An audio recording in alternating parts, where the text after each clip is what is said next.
What do you think would happen if I gave you a recipe for delicious chocolate cake and asked you to memorize every single step? But here's the twist. I never allow you to bake it. Would you become a great chef? Of course not. So here's my question. Why do we expect students to memorize science before they get to experiment with it? So today, I'd like to share one simple idea that I believe can change the way how we learn. Think, think about your favorite game. Did someone hand you a huge instruction manual and ask you to memorize every single rule before you're allowed to play? No. You learn by playing. You tried again. You discover things for yourself. That is how learning happens naturally. But in many classrooms, it happens the opposite way. First, we memorize. Then, if we are lucky, we get to experiment with it. What if today we change that? When I was in grade 3, something happened, something extraordinary that completely changed the way how I look at learning. Our science teacher placed an empty bottle, vinegar, baking soda, and a balloon. She smiled and asked, "What do you think would happen?" And suddenly, our classroom came alive. Every single one of them had a different prediction. Some thought the balloon would burst. Some thought the balloon would fly. Some thought nothing would happen. When we poured vinegar into the bottle and then we added baking soda to it. And do you know what happened next? Then tiny bubbles appeared everywhere. Then slowly the balloon began to grow. The whole class shouted, "Wow!" And I was amazed.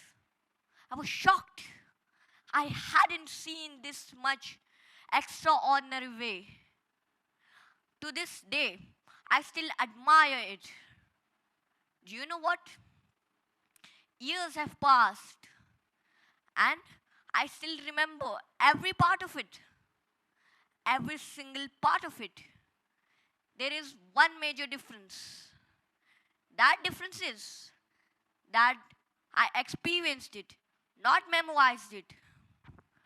When children explore first, they naturally begin asking questions. And when our brain start asking questions, they become ready to remember answers. Think about riding a bicycle. Absolutely nobody memorizes a book called How to Balance on Two Wheels. You learn by trying. You wobble, you fall, you get back up, and then one day you ride. Learning science, mathematics, and even history can happen the same way. When children explore first, facts suddenly have a meaning. And children get very clear concepts. Here's another way to think about it. Memorization without experimentation is like trying to remember map of a city you have never stepped in. Experimentation lets you walk the streets first, then the map finally makes sense. Now, imagine, imagine a classroom where curiosity instead of fear, discoveries instead of pressure, questions instead of silence. I believe every child deserves to learn that way.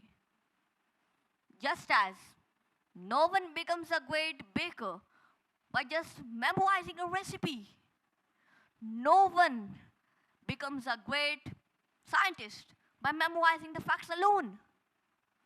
We become learners by experimenting first.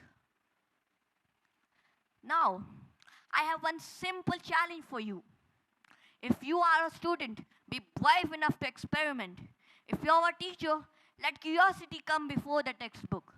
If you're a parent, encourage questions instead of only correct answers. Because education should not simply fill our minds, it should light them.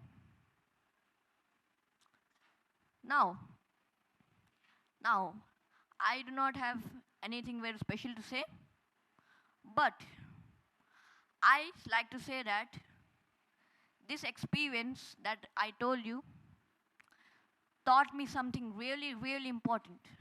And that thing fitted into the mind, my mind, for years.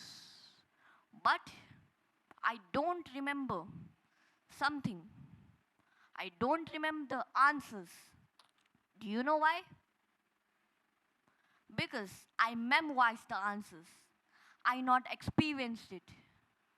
I did not learn the concept. Now,